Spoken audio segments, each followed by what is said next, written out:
only 40 have clinics or facilities with certified sexual assault nurse examiners. Lawmakers highlighted a proposal to address this shortage at the state capitol today when addressing more than a dozen bills to help survivors.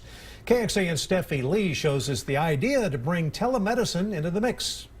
Sexual assault is a highly prevalent crime here in Texas. 1 in 5 men, 2 in 5 women. It's an issue these lawmakers and advocates don't want to shy away from. So I'm really excited to see more of the systems level response and to see the legislators coming out on both sides of the aisle to support this issue. Megan Westmore serves survivors through Austin Safe Alliance. She says better access to certified sexual assault nurse examiners is a good starting place. Sexual assault nurse examiners go through a ton of specialized training about trauma-informed care, about not only the technicalities of collecting evidence and the science behind it, but also how to interact with the sexual assault survivor. The red dots on this map show just how few programs there are statewide providing those specialized forensic medical exams for survivors. In the jurisdictions that I've worked in, I think mainly it's the time.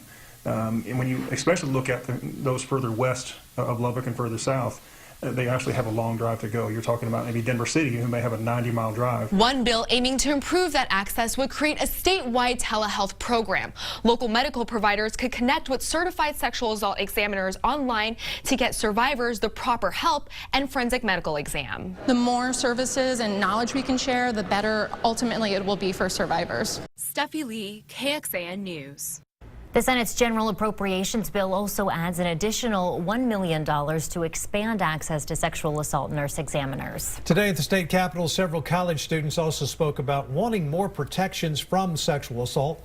Austin State Senator Kirk Watson has filed a bill to set clear definitions of sexual harassment, sexual assault, dating violence, and stalking at both public and private universities in Texas. It's a really great bill because it kind of unites the Texas systems so that they have one broad definition of sexual assault so that each individual campus isn't dealing with survivors in a different way and therefore doing it unequally.